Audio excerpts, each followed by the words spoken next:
Good morning and welcome to this hearing of the Committee on Governmental Operations. I am the chair of the committee, Councilmember Fernando Cabrera. Today we'll be holding a second hearing and a vote on proposed introduction 828A, sponsored by myself and Councilmember Kalos in relation to an online list of required reports. City agencies are required to produce various reports, documents, studies, or publication and transmit them to the council or the mayor. The charter requires those reports to also be sent to the Department of Records and Information Services, also known as DORIS, and for DORIS to post these reports on its website so the public has easy access to them. As we discussed at our first hearing, many reports appear to be missing from DORIS' website. There is also no way for the public to know if an agency was supposed to submit a report but either hasn't completed it or hasn't sent it to DORIS as required. This bill will make sure it is as transparent and easy to use as possible. Proposed introduction 828A will require DORIS to list all required reports on its website and include basic information related to the report, such their frequency, the law to which they are responsive, and the agency or agencies responsible. For every report listed, DORIS will also have to provide direct access to current and past copies of the report. If an agency does not submit a report within 10 business days of their due date, the bill requires DORIS to send a notice to that agency and to post the notice on its website in place of the report until the report is submitted. It also requires the agency to submit reports to DORIS in an electronic form rather than sending 4 copies by paper. Finally, it requires DORIS to notify agencies of the report it expects to receive by January 31st of each year. This bill will go a long way to improve the public access to the full universe of agency reports. And I ask the clerk to call the roll. William Martin, Committee Clerk. Roll call vote. Committee on Governmental Operations. Introduction 828A. Chair Cabrera. Aye. Mizell. Yes. Powers. Aye. Yeager. Aye. I voted 4 in the affirmative, 0 in the negative, and no abstention. Item has been adopted by the committee. Okay, we'll leave the roll call open for another 20 minutes.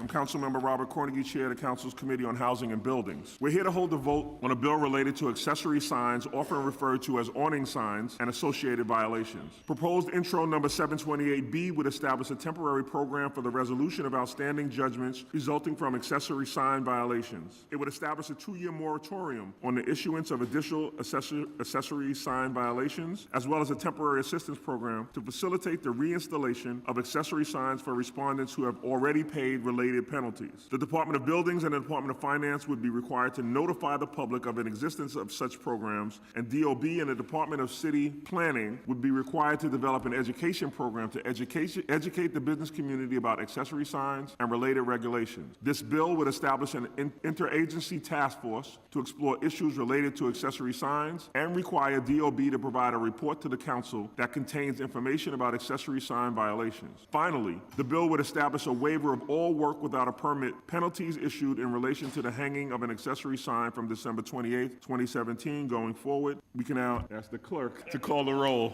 William Martin, Committee Clerk. Roll call vote. Committee on Housing and Buildings. Introduction 728B. Chair Cornegy. I vote aye. Cabrera. Aye. Torres.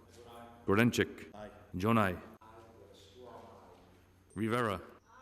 I vote of 6 in the affirmative, 0 in the negative, and no abstentions. Item has been adopted by the committee.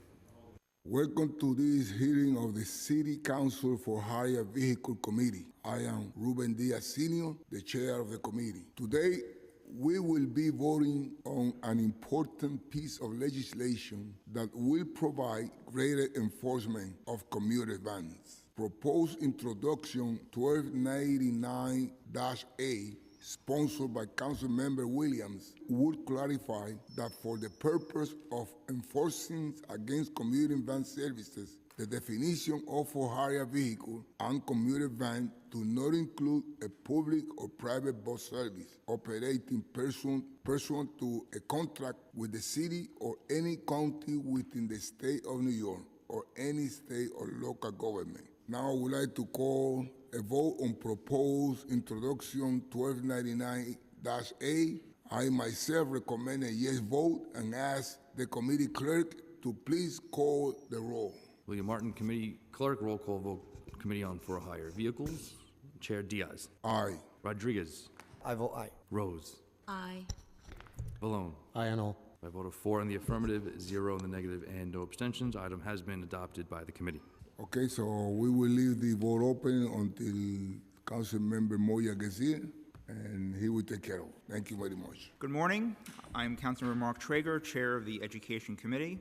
Thank you for joining us today as we vote on the Student Transportation Oversight Package, or now it's an acronym called STOP, including proposed introduction number 89C, sponsored by Councilmember Andy King, proposed introduction number 45B, sponsored by Councilmember Daniel Drum, proposed introduction number 926B, sponsored by the Speaker, Councilmember Corey Johnson, proposed introduction number 929B, sponsored by Councilmember Joseph Borelli, proposed introduction number 1099A, and proposed introduction 1148B, sponsored by Councilmember Ben Kalos, proposed introduction number 1173B, which I am proud to sponsor, and resolution number 540, sponsored by Councilmember Diana Ayala. The Department of Education's Office of Pupil Transportation is responsible for the busing services of nearly 150,000 New York City students, and the great majority of those students are young children, students with disabilities, and those who are medically fragile. For too long, we have heard reports of problems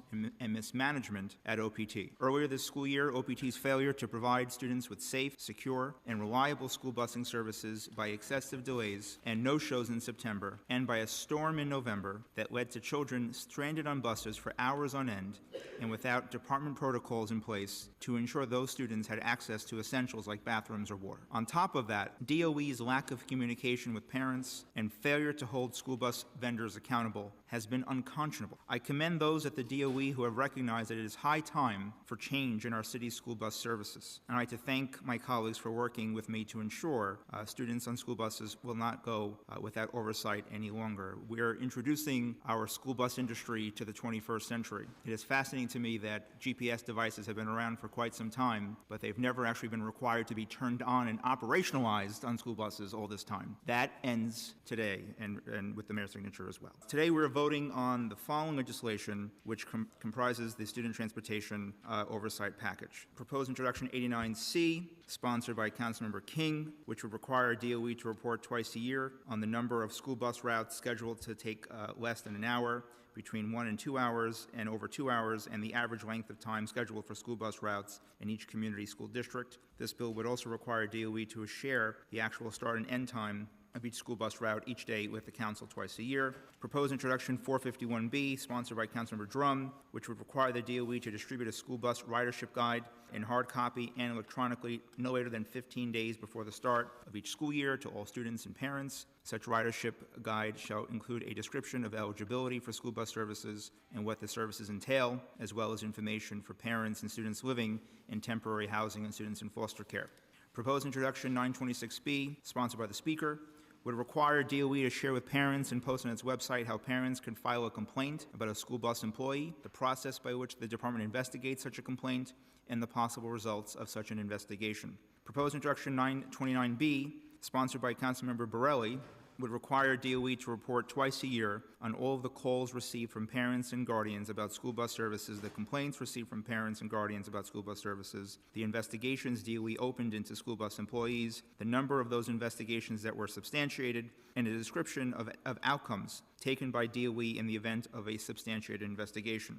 Proposed introduction 1099A, sponsored by Councilmember Kalos, of which I am a proud co-sponsor, would require each school bus used to transport students pursuant to a contract with the DOE to be equipped with a two-way radio or other communication device allowing communication with the operator of the school bus. This bill would also require each bus used to transport students pursuant to a contract with the DOE to be equipped with a GPS tracking device. Yes, welcome to the 21st century. And would require authorized parents and guardians to have access to the real-time location of their child's school bus whenever it is in use. Proposed introduction 1148B, sponsored by Councilmember Kalos, would require the DOE to report twice a year on how school bus routes are determined and a list of school bus vendors who completed a dry run of their route as required by their contract. The bill would also require the DOE to share with parents and guardians before the start of the school year their child's bus route, including the vendor assigned to such route, and to let parents know daily if their child's bus is late arriving or departing school. My bill, proposed introduction 1173B, would require the DOE to report twice a year on the department's school bus services, including the vendors providing school bus transportation to others, to students. It's important that my colleagues understand that we contract with certain bus companies, but those bus companies contract with a number of vendors. And there's been a lack of transparency historically about all the vendors that they subcontract with. That also ends today. The number of vehicles and employees used by such vendors, the number of bus routes and transportation sites in use, the number of students using school bus transportation, including the type of students, the number of students in foster care who applied for transportation service, the school bus transportation services provided to pre-kindergarten students, and the categories of students who are eligible for DOE transportation services. The bill would also require DOE to report twice a year on school bus delays with the council and post on the department's website the number of school bus delays and no-shows disaggregated by vendor. Finally, Resolution 540, sponsored by Councilmember Ayala, calls on DOE to provide more extensive training for bus drivers who transport students with disabilities. These important pieces of legislation will bring much-needed oversight to our city's school bus services. And I'd like to just say for the record, I think this is probably the most comprehensive package of legislation overseeing the student transportation system I've ever.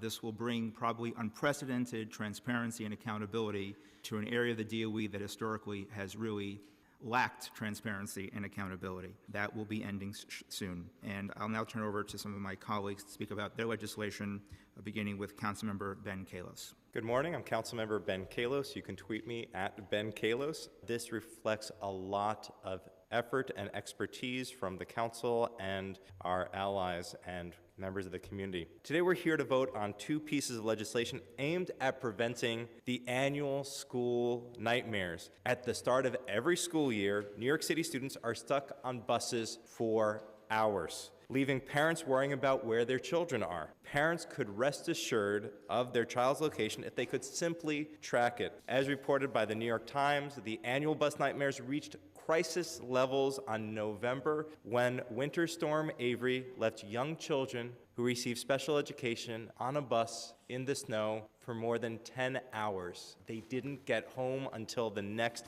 day. These bills will take lessons from Boston, where parents get bus routes weeks ahead of the school year in time to challenge bus routes and look trouble, and from New York City Chancellor's home city of Houston, where since 2015, parents have had access to the GPS app so they know where the bus is in the event of delays. Introduction 1099 of 2018 requires the Office of Pupil Transportation to provide real-time GPS location data to authorized individuals such as parents and the Department of Education. This service will eliminate the problem of bus drivers and escorts fielding frantic and angry calls from parents and schools, allowing them to focus on doing their jobs safely. To be clear, the intention of this bill is not to provide bus companies the ability to surveil their workers and generate discipline, but rather to provide safety and security for students, allow parents the peace of mind to know where the children are in cases of emergency, and to facilitate more efficient school bus transportation. Of course, in cases of complaints or incidents, the data will be available for review, but it shouldn't be used indiscriminately just to discipline workers. Introduction 114B requires OPT to share bus routes with families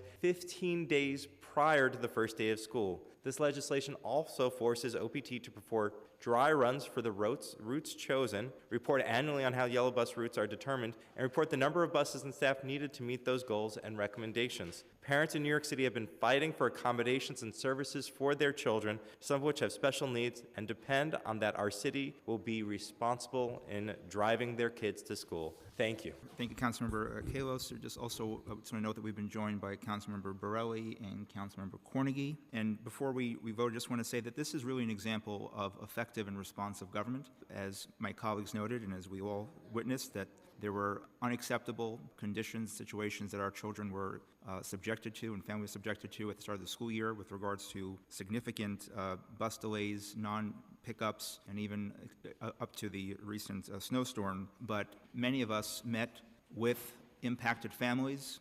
We met with bus companies. We met with some vendors. We met with labor. We met with a variety of stakeholders. We listened. We had a hearing.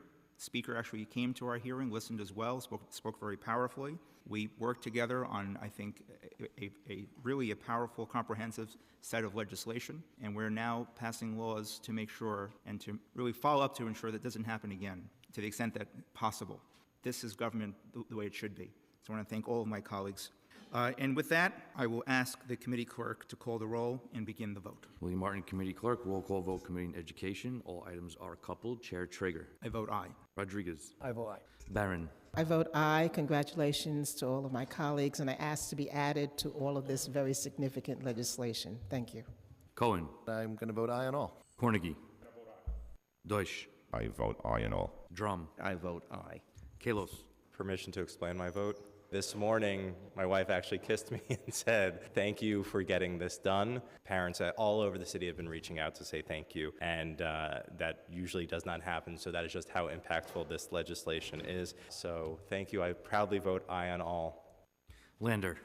Thank you, and also want to offer my congratulations to you, Mr. Chair, and to all the sponsors of this very important package, and I'll be voting aye on all. Rose. I would like to be added to this very significant package of bills. I vote aye on all. Thank you. Grodenchik. I vote aye on all. Salamanca. Aye on all. Ampry Samuel. I vote aye on all. Brannan. Congratulations, Chair. With a request to add myself to all the bills here today that I'm not on already, I vote aye on all. Levin. With request to add my name to all of the legislation bills here today, I vote aye on all. Thank you. Borelli. I vote aye on all and congratulate the chair and the speaker. My vote of 17 in the affirmative, 0 in the negative, and no abstentions. All items have been adopted by the committee. Thank you so much to all my colleagues for their work, and honestly, this was a collective effort. And just remind my colleagues as well, the school bus industry is a $1.2 billion industry that historically has not seen the type of oversight and accountability that we need to place on it. And I think that this package of legislation will shine a very bright light on where we need to continue advocacy. This is not the end. There's still more work to do. But now families and parents and our districts will have a lot more information. They will have information in real time, and we'll be able to hold companies that have our children on their buses more accountable. Because those delays, those non-shows, unacceptable. 10 hours on a school bus without food, water, unacceptable. We must hold people accountable. So again, this is an example of government being effective and responsive in a timely fashion. And I, again, thank all my colleagues and the speaker for the leadership and their support. Thank you. And this hearing is now adjourned. Good morning, Happy New Year, and welcome to today's Finance Committee meeting. My name is Councilmember Daniel Drum, and I'm chair of this committee. Today we have two bid items on the agenda, which are Intro 1226 and Intro 1227. Intro 1226 would establish the Throggs Neck Business Improvement District in Councilmember Jonai's district in the Bronx. The proposed district extends along both sides of East Tremont Avenue from Bruckner Boulevard to Miles Avenue. The proposed district is a low-density residential area of 180 properties with substantial commercial overlay. The bid projects a first-year budget of $340,000 in which it proposes to offer such things as maintenance and sanitation services, marketing and retail, attraction services, and administration and advocacy services. The maximum annual assessment of the bid as set by this law would be $3.4 million. Intro 1227 would extend the boundaries of the Hudson Square BID in Speaker Johnson's district, as well as increase the maximum annual assessment of the bid. The Hudson Square BID was first established in 2008, primarily to address issues presented by the area's increased commercial and residential popularity with its proximity to the Holland Tunnel. The BID is currently requesting that the council approve the following change to the district plan. 1, an extension of the BID boundaries further west along Canal Street to West Street and further north from West Houston to Clarkson Street. And 2, a $1,400,000 increase in its annual assessment from $2,500,000 to $3,900,000. On November 28, 2018, this committee held a public hearing to consider both Intro 1226 and Intro 1227, and we heard testimony in support of the bid's respective establishment and expansion. As required by law, that hearing closed without a vote, and the 30-day period began to allow property owners affected by the establishment or extension of the relevant bid to formally object to the proposed action. According to the city clerk, with whom these objections would be filed, one property owner filed a valid objection to the creation of the Throggs Neck BID during the 30-day period. For the Hudson Square bid, however, no property owners filed a valid objection to the expansion of the bid. Accordingly, the committee may now vote in favor of Intro 1226 and Intro 1227 if we can answer the following 4 questions in the affirmative. 1. Were all notices of hearings for all hearings required to be held published and mailed so as so required by law and otherwise sufficient? 2. Does all the real property within the district's boundaries benefit from the establishment or expansion of the district, except as otherwise provided by the law? 3. Is all real property benefited by the district included within the district? And 4, is the establishment or expansion of the district in the best interests of the public? Representatives from the Department of Small Business Services are here to testify to help us answer those questions on the 2 bid items. SBS, please come up and my counsel will swear you in. And we are joined now by Michael Blaze Backer from the Small Business Services. Do you affirm that your testimony will be truthful to the best of your knowledge, information, and belief? Yes, I do. Thank you. You may proceed. Thank you. Good morning, Chair Drum and members of the Finance Committee. I'm Michael Blaze Backer, Deputy Commissioner for Neighborhood Development at the Department of Small Business Services. Today I would like to testify in regards to both bid-related items on the agenda today. And first, I will report on the result of the period for filing objections with the City Clerk against the proposed establishment of the Throggs Neck Business Improvement District. As required by law, the Throggs Neck Steering Committee mailed the summary of the City Council resolution to the following parties: to each owner of real property within the proposed district at the address shown on the latest City Assessment Roll, to such other persons as are registered with the City to receive tax bills concerning real property within the district, and to tenants of each building within the proposed district. Furthermore, SBS arranged for the publication of a copy of the summary of the resolution at least once in the City record. At the conclusion of the objection period at 5 p.m. on December 31st, 2018, and taking into consideration any objections postmarked by that date, one valid objection representing less than 1% of the total assessed value was filed with the City Clerk for properties within the district. Additionally, one invalid objection was filed with the City Clerk for a property within the district. This level of objection is within our acceptable threshold needed to advance the bill for a favorable consideration by the full City Council. The Department of Small Business Services supports the establishment of the proposed Throggs Neck bid. In our judgment, the proposed bid will improve the quality of life and business conditions within the Throggs Neck district. Secondly, I would also like to report on the result of the period for filing objections with the City Clerk against the proposed expansion of the Hudson Square Business Improvement District. As required by law, the Hudson Square Bid Expansion Steering Committee mailed the summary of the City Council resolution to the following parties: to each owner of real property within the existing district and proposed expansion at the address shown at the latest City Assessment Roll, to such other persons as are registered with the City to receive tax bills concerning real property within the existing district and the proposed expansion, and to tenants of each building within the existing district and the proposed expansion area. Additionally, the Hudson Square Bid published a notice of the public hearing at least once in a local newspaper having general circulation in the district, specifying the time when and the place where the hearing would be held, and stating the increase proposed and the maximum amount to be expended annually. Furthermore, SBS arranged for the publication of a copy of the summary of the resolution at least once in the City record. At the conclusion of the objection period at 5 p.m. on December 31st, 2018, and taking into consideration any objections postmarked by that date, no objections were filed with the City Clerk. The Department of Small Business Services supports the expansion of the Hudson Square bid. In our judgment, it will improve quality of life and business conditions in the Hudson Square district. This time, happy to take any questions. Okay, thank you very much. I want to say we've been joined by Councilmember Francisco Moya, and I believe with that, we're going to ask our committee clerk, Billy Martin, to call the roll. William Martin, Committee Clerk. Roll call vote. Committee on Finance. Items are coupled. Chair Drum. I vote aye. Cohen. Cornegie. Cumbo. Van Bramer. Aye. Gordenchik. Aye. Adams. Aye. Moya. Powers. Aye. Matteo.